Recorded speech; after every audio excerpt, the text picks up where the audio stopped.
Hello my dear students, welcome to this YouTube channel once again. তোমাদের আগের ক্লাসে কি হয়েছিল, চার্জ ডেন্সিটির যে প্রবলেমসগুলো আমি করাচ্ছিলাম সেখানে একটু প্রবলেম হয়েছিল, লাইভটা কেটে গেছিলো এবং তার ফলে কিছু সমস্যা হয়েছিল বা তোমাদের অনেকের বুঝতে অসুবিধা হয়েছিল, বিশেষ করে নন ইউনিফর্ম চার্জ ডেন্সিটির যে প্রবলেমগুলো আছে। তো দেখো, আমি সেগুলো তোমাদের একটু বুঝিয়ে দিই প্রথমে, যে নন ইউনিফর্ম চার্জ ডেন্সিটির ক্ষেত্রে যে প্রবলেমগুলো সেগুলো বেসিক্যালি কীভাবে করবে, তারপর আমি কুলম্ব স্লটে স্টার্ট করব। ঠিক আছে? তাহলে দেখো, বেসিক্যালি চার্জ ডেন্সিটি বলতে পারো, আমরা যে প্রবলেমগুলো করব সেগুলো কিসের সম্পর্কে করব? চার্জ ডেন্সিটি বা আধান ঘনত্ব। তো দেখো, এই চার্জ ডেন্সিটি বা আধান ঘনত্বের যে ব্যাপারটা রয়েছে সেটা দু ধরনের হয়। আমরা আগের ক্লাসে আমরা আলোচনা করেছিলাম, মানে চার্জ ডেন্সিটিও তিন রকমের হয়, কিন্তু প্রত্যেকটা চার্জ ডেন্সিটির ক্ষেত্রে দুটো করে কেস ছিল। একটা হচ্ছে ইউনিফর্ম চার্জ ডেন্সিটি, একটা হচ্ছে নন ইউনিফর্ম চার্জ ডেন্সিটি। যেরকম ধরো, আমি যদি বলি লিনিয়ার চার্জ ডেন্সিটি বা রৈখিক ঘনত্ব, আমি যদি বলি মনে করো লিনিয়ার চার্জ ডেন্সিটি, ওকে? দেখো, বুঝতে পারবে তোমরা, আমি ভালো করে একদম ধীরে ধীরে সুস্থে বুঝিয়ে দিচ্ছি, তাড়াহুড়া করার কিছু নেই, ধীরে সুস্থে অফলাইন ক্লাসের মতো খাতা পেন নিয়ে বসে যাও। ঠিক আছে? লিনিয়ার চার্জ ডেন্সিটি বা আধানের রৈখিক ঘনত্ব, যেটাকে আমরা ল্যামডা দিয়ে প্রকাশ করি। তোমরা পারলে বাংলা ইংরেজি দুটোই লিখে নেবে, আমিও চেষ্টা করি বাংলা ইংরেজি দুটোই লেখার, কখনো কখনো শুধু ইংলিশ বা শুধু বাংলাও লিখবো, কিন্তু আমি বলবো তো অবশ্যই, মুখে তো অবশ্যই বলবো। হ্যাঁ, তাহলে দেখো, চার্জ ডেন্সিটি ল্যামডা আমরা বিশেষ করে নন ইউনিফর্মটা বলবো। ইউনিফর্মটা আগের দিন তো ডিসকাস করে দিয়েছিলাম, ইনফ্যাক্ট আগের দিনে ইউনিফর্ম এবং নন ইউনিফর্ম দুটোই ইন ডিটেলস ডিসকাস করেছিলাম, কিন্তু লাইভটি কেটে যাওয়ার জন্য একটু সমস্যা হয়েছিল। তাহলে দেখো, ল্যামডা অ্যাকচুয়ালি কী লিখতে হবে আমাদেরকে? ল্যামডা ইজ ইকুয়াল টু আমাদেরকে লিখতে হবে ডি কিউ বাই ডিএল। কিন্তু এখানে সমস্যা কী হচ্ছিল, এখানে যেটা সমস্যা হচ্ছিল সেটা হচ্ছে ডি কিউ বের করার সময়। তাহলে D Q is equal to হয়ে যাবে ল্যামডা ডিএল। ওকে, তাহলে কিউ কত হবে? কিউ হয়ে যাবে ইন্টিগ্রেশন কিউ করতে হবে, তার মানে হয়ে যাবে ইন্টিগ্রেশন ল্যামডা ডিএল। এখন lambda as a function of x হতে পারে, তখন এটা ডিএক্স হবে। যদি এক্স অক্ষ বরাবর থাকে তাহলে সেক্ষেত্রে Q is equal to integration lambda DX হচ্ছিল, আর সেক্ষেত্রে আমরা এক্সের লিমিটটা বসাচ্ছিলাম, আর lambda as a function of X আসছিল। যদি আর হয় তাহলে lambda as a function of R হয় তাহলে ল্যামডা ডিআর বসবে। লিনিয়ার চার্জ ডেন্সিটির ক্ষেত্রে কোনো সমস্যা নেই, কারণ ল্যামডা যার ফাংশন হবে এটা ডি অফ সেটাই হবে, হ্যাঁ না? যদি মনে করো সাপোজ মনে করো আমি যদি একটা এক্সাম্পল নিই, যে lambda is equal two suppose আমি বললাম যে ল্যামডা ইজ ইকুয়াল টু, যেরকম আগের দিন লিখছিলাম 5r, সেক্ষেত্রে আমি যদি কিউ লিখি তখন আমরা কী লিখবো? Q is equal to integration lambda DR. তখন ল্যামডার জায়গায় বসে যাবে 5r, তাহলে হয়ে যাবে 5r ইন্টু ডিআর। তারপরে আমাদেরকে দেখতে হবে আর এর লিমিটটা কত দেওয়া আছে। যদি 0 to 2 থাকে তাহলে 0 to 2 লিখবো, 0 to 3 থাকলে 0 to 3 লিখবো। সিমিলারলি যদি মনে করো কখনো মনে করো এরকমভাবে দিতে পারে, যেমন ধরো আমরা নেক্সট যদি এক্সাম্পল 2 বলি, সাপোজ মনে করো তোমাকে দিয়ে দিল lambda is equal two suppose দিল 3x স্কোয়ার, এক্স অক্ষের উপরে আছে x equal to 0 to 2, suppose 0 to 3 এরকম থাকতে পারে, 0 to 2 0 to 3 যাই হোক। সেক্ষেত্রে দেখো কিউ হয়ে যাবে কত না, ইন্টিগ্রেশন ল্যামডা ডিএক্স হয়ে যাবে তখন। তাহলে সেক্ষেত্রে হয়ে যাবে ইন্টিগ্রেশন 3x স্কোয়ার ডিএক্স, আর এক্সের লিমিট বসে যাবে 0 to 3। Very simple. কিন্তু প্রবলেমটা হচ্ছিল কি সারফেস চার্জ ডেন্সিটি বা ভলিউম চার্জ ডেন্সিটির ক্ষেত্রে, কারণ সেক্ষেত্রে ল্যামডা এবং আর এর মধ্যে বা ল্যামডা ওখানে যেমন ছিল সিগমা এবং আর বা সিগমা রো এবং আর এর মধ্যে যে রিলেশনটা, হ্যাঁ, ব্যাপারটা কি আমি একটু বললে বুঝতে পারবে। যেমন ধরো আমি যদি বলি সারফেস চার্জ ডেন্সিটি, সিম্পল। ওকে, প্রথমে আমি বলছি মনে করো সারফেস চার্জ ডেন্সিটি। ওকে, সারফেস চার্জ ডেন্সিটি, তাহলে সারফেস চার্জ ডেন্সিটিকে আমরা সাধারণত সিগমা দিয়ে প্রকাশ করি। আমি কিন্তু নন ইউনিফর্মগুলোর কথা বলছি, ইউনিফর্মগুলো তো আগে আলোচনা করে দিয়েছি, এগুলো আলোচনা করেছিলাম, কিন্তু এটা আরেকবার আমি রিপিট করছি কারণ টপিকটা তুলনামূলকভাবে একটু জটিল সামান্য। তাহলে সিগমা ইজ ইকুয়াল টু আমরা এখানে কি লিখতে পারি বলো? D Q by D S লিখবো। এখানে সমস্যাটা, তাহলে ডি কিউ কত হবে? ডি কিউ হয়ে যাবে সিগমা ডিএস।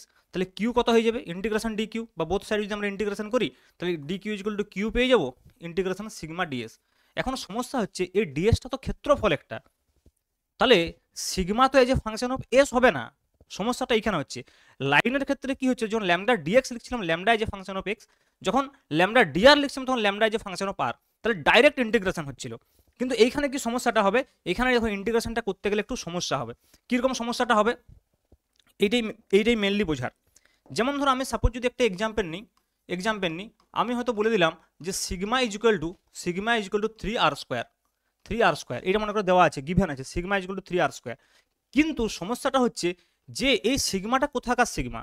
এই সিগমাটা তোমাকে বলে দিয়েছে যে সাপোজ একটা ডিস্ক রয়েছে, এই ডিস্কের উপরে ছড়িয়ে আছে চার্জটা, ডিস্কের উপরে চার্জটা ছড়িয়ে আছে।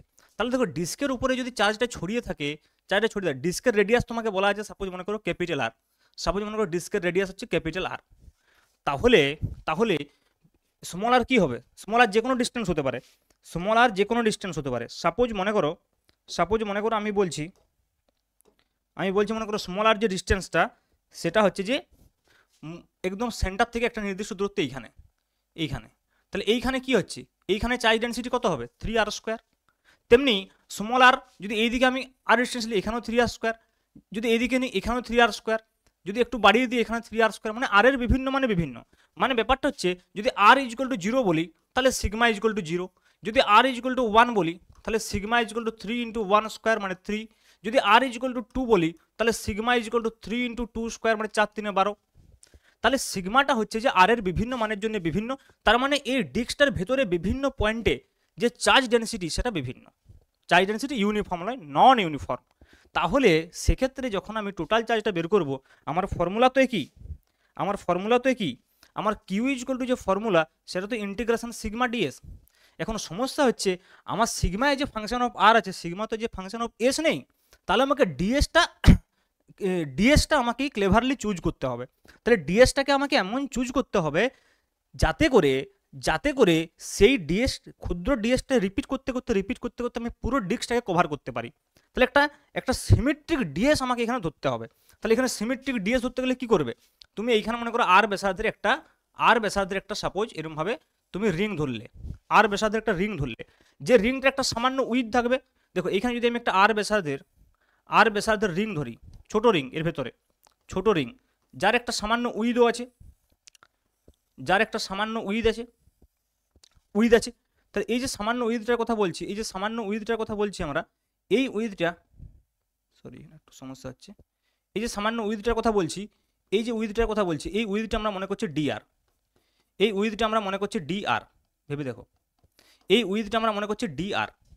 তাহলে এইখানে যে আমরা ক্ষুদ্র যে সারফেসটা ধরছি, দেখো এই ক্ষুদ্র সারফেসটা, এই যে ডিআর বেধের যে সারফেসটা, এই সারফেসটা, তাহলে এই সারফেসটা হচ্ছে ডিএস।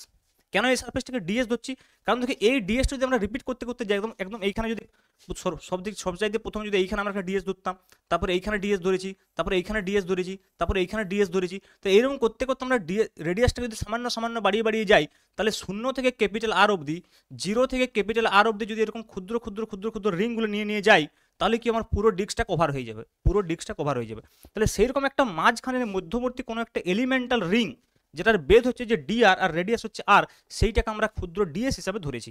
এই ডিএসটাকে আমরা বারবার রিপিট করব। তাহলে ডিএস এর সবচাইতে মানে এই যে রিংটার উইথ ডিএস মানে উইথ ডিআর মানে এর ক্ষেত্রফল ডিএস, এই যে ডিআর উইথের যে ক্ষেত্রফলটা রয়েছে, এই ক্ষেত্রফলটা যে ডিস্টেন্সে রয়েছে মূলবিন্দু থেকে, সেটা আর ডিস্টেন্সে রয়েছে, সেটা যদি একদম সেন্টারে থাকতো তাহলে আর = 0, সেন্টার থেকে আরেকটু দূরে থাকতো আর = সামথিং, আরেকটু দূরে আর = সামথিং, আরেকটু দূরে আর = সামথিং, এমনি করতে যখন ক্যাপিটাল আর হবে, যখন স্মল আর = ক্যাপিটাল হবে, তাহলে স্মল আর যখন 0 হবে, ভেবে দেখো প্রথমে স্মল আর = 0 থেকে বাড়াতে যদি স্মল আর টু ক্যাপিটাল আর যায়, তাহলে এই পুরো ডিস্কটা কভার হয়ে যাবে, তাহলে ওই জন্য আমরা এলিমেন্টাল যে ডিএসটা এরকমভাবে ধরছি। এখন সমস্যা কি, সিগমা দেওয়া আছে দেখো as a function of R 3r², তাহলে ডিএসটাকেও তো as a function of R লিখতে হবে, মানে এই ডিএসটা আমাকে বের করতে হবে। এখন ঘটনা হচ্ছে এই ডিএসটা বের করার বিভিন্ন পদ্ধতি আছে, এই ডিএসটা বিভিন্ন পদ্ধতিতে নির্ণয় করা যায়। সবচেয়ে সিম্পলেস্ট প্রসেস আমি যেটা বলেছি সেটা কিছুই নয়, সেটা হচ্ছে যে কি না, সেটা হচ্ছে তোমাকে ইউজ করতে হবে জ্যামিতিক পদ্ধতিতে ক্ষেত্রফলের সিম্পল ডেফিনেশন হচ্ছে দৈর্ঘ্য গুণিত প্রস্থ, বাস। কিন্তু তুমি বলবে যে স্যার এটা তো রিং আছে, থাকুক না রিং, আমি এই রিংটাকে মনে করে কেটে দিলাম, রিংটাকে এখানে কেটে দিয়েছি, সাপোজ মনে করো রিংটাকে আমি এরকম কেটে দিলাম, তাহলে রিংটাকে যদি আমি এখানে কেটে দিই রিংটাকে কেটে দিলাম সামান্য, কেটে করে এটাকে সোজা করে দিই, এটাকে সোজা করে দিই একদম ফিতার মতো, এটাকে মেলে দেবো এরকমভাবে। তাহলে যদি ফিতার মতো এটাকে এইভাবে মেলে দেওয়া হয়, এটাকে যদি মেলে দেওয়া হয় এরকমভাবে, ভেবে দেখো এটা রাউন্ড তো ছিল, ফিতার মতো এইভাবে এটাকে মেলে দিলাম, যদি এটাকে ফিতার মতো মেলে দেওয়া হয় তাহলে এর দৈর্ঘ্যটা কত হবে, এটা তো একটা পরিধি ছিল, তাহলে সেটাকে মেলে দিয়েছি, তার মানে দৈর্ঘ্য তো 2πr হবে কি হবে না, তাহলে দৈর্ঘ্য কত হবে 2πr। এবার দেখো এর প্রস্থ কত হবে, প্রস্থ কত, যেটা উইথ ছিল সেটাই প্রস্থ, তাহলে ডিআর। তাহলে এর ক্ষেত্রফল কত হবে, দৈর্ঘ্য গুণিত প্রস্থ, মানে 2 পাই আর ডিআর। আশা করি ক্লিয়ার। 2 পাই আর ডিআর কত হবে, 2 পাই আর ইন্টু ডিআর। তাহলে এইটা হয়ে যাবে ডিএস, এইটা হয়ে যাবে ডিএস। তাহলে এই ডিএস এর জায়গায় বসাতে হবে, ডিএস এর জায়গায় কি বসাবে, 2 পাই আর ইন্টু ডিআর।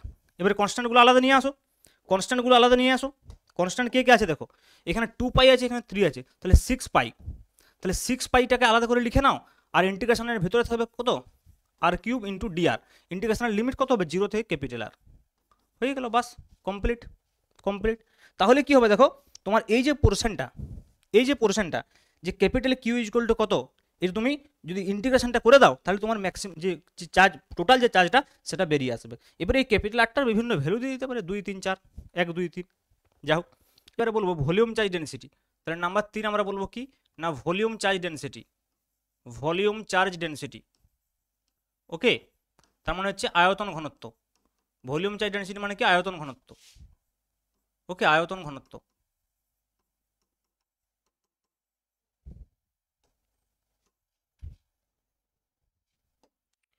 চলো আমরা এবারে যেটা ডিসকাস করবো সেটা হচ্ছে ভলিউম চার্জ ডেনসিটি। ওকে, ভলিউম চার্জ ডেনসিটি কিন্তু নন ইউনিফর্ম ক্ষেত্রে, সেম তিনটের ক্ষেত্রে আমি বললাম ভলিউম চার্জ ডেনসিটি।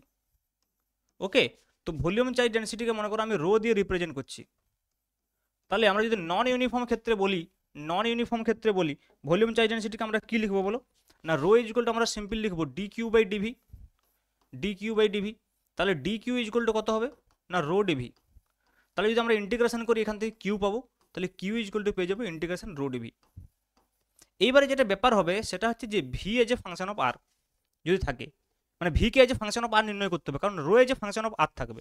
তার মনে করো আমরা যদি এক্সাম্পল নিয়ে বুঝতে পারবে, এক্সাম্পল মনে করো একটা নেওয়া হলো যে rho is equal two 3r², আমি বলছি 3r², where R is the distance from the, where small R is কি, is the distance from the centre of the sphere, is the distance from the center of the sphere, okay, centre of the sphere মানে কি বলো, sphere গোলকের কেন্দ্র থেকে দূরত্ব, তার মানে ব্যাপারটা কি বলতে চাইছে, মানে ব্যাপারটা বলতে চাইছে যে যদি মনে করো আর ডিস্টেন্সে বলি, মনে করো আর ডিস্টেন্সে যদি যাই, স্মল আর ডিস্টেন্সে, তাহলে কি হবে, এখানে যদি আমরা আর থেকে আর প্লাস ডি আর একটা ক্ষুদ্র অংশ নিই, দেখো আর থেকে আর প্লাস ডি আর একটা যদি ক্ষুদ্র অংশ নিই, আর থেকে আর প্লাস ডি আর যদি একটা ক্ষুদ্র অংশ নিই, তাহলে কি হবে, এই অংশটা কি হবে ভেবে দেখো, এই ক্ষুদ্র অংশটা যদি আমরা নিই আর থেকে আর প্লাস ডি আর অবধি। ওকে, তাহলে এইখানে দেখো এটা ভলিউম, কিন্তু এটা কিন্তু ভলিউম। তাহলে এই ভলিউমটা কি হবে দেখো, ভলিউম মানে এই অংশটাকে যদি আমরা বলি যে বেজ হচ্ছে যে ডিআর, উইথ হচ্ছে যে ডিআর, তাহলে এর ক্ষেত্রফল কত, এর ক্ষেত্রফল তো 4πr² হবে যদি একটা ভলিউমের ভেতরের অংশ থাকে মনে করো, তাহলে 4πr² হবে ক্ষেত্রফল, কিন্তু ক্ষেত্রফল ইন্টু বেদ যদি করি তখন আমরা কিন্তু ওর আয়তনটা পেয়ে যাব। তাহলে সেক্ষেত্রে ডিভি কত হবে, বলো, সেক্ষেত্রে ডিভি হয়ে যাবে, কিন্তু ডিভি হয়ে যাবে সেক্ষেত্রে, দেখো এর ক্ষেত্রফলটা হচ্ছে 4πr², এটা দেখো এখানে তো ডায়াগ্রামটা দেখানো খুব মুশকিল, ডিস্কের মতোই লাগছে, কিন্তু এটা যদি তোমরা একটা গোলক ভাবো, তাহলে এইখানে যে ক্ষুদ্র আর ব্যাসার্ধের যে গোলকটা নিয়েছে তার ক্ষেত্রফল কত হবে, তার যে পৃষ্ঠতলের ক্ষেত্রফল সেটা হয়ে যাবে 4πr² ইন্টু ওর সঙ্গে কতটুকু বেদ আছে, ডিআর বেদ আছে, তাহলে ওইটুকু অংশের আয়তন কত হবে, 4πr² ইন্টু ডিআর। কেননা 4πr² ক্ষেত্রফল ইন্টু উচ্চতা যদি নিই, ক্ষেত্রফল ইন্টু উচ্চতা কি হয়, আয়তন হয়। তাহলে এই ক্ষুদ্র অংশ যে ডিভি সেটা কিন্তু 4πr² ডিআর হয়ে যাবে। এবারে সেক্ষেত্রে তখন কিউ কী করে নির্ণয় করবো, তো ভেরি সিম্পল, তখন কিউ হয়ে যাবে ইন্টিগ্রেশন রো ডিভি। তাহলে সেক্ষেত্রে রোকে যদি আমরা লিখে দিই দেখো 4πr², রো তো আমাদের গিভেন আছে, হচ্ছে 3r², রো গিভেন হচ্ছে 3r², তখন আমরা ডিভিকে কত লিখবো, ডিভিকে লিখবো 4πr² ডিআর দিয়ে ইন্টিগ্রেশনটা করবো।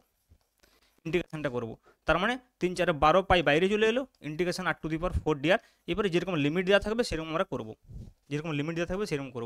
তার মানে নিশ্চয়ই বুঝতে পারছো আসলে মেন ফান্ডাটা কি না, নন ইউনিফর্ম চার্জ ডিস্ট্রিবিউশনের ক্ষেত্রে যেটা মেন ফান্ডা সেটা হচ্ছে ডিভিটা নির্ণয় করা বা ডিএসটা নির্ণয় করা। আর যখন লিনিয়ার চার্জ ডেনসিটি থাকছে তখন তো কোনো সমস্যাই নেই। বোঝা গেল বিষয়টা তাহলে তোমরা নিশ্চয়ই বুঝতে পেরেছো। আমি নেক্সট ক্লাস কুলম্বের সূত্র শুরু করবো, তোমাদের এই জিনিসটা আগের দিন একটু সমস্যা হয়ে গেছিলো বলে আমি এটা বোঝানোর জন্য একটা ছোটো ভিডিও বানিয়ে তোমাদেরকে দিয়ে দিলাম।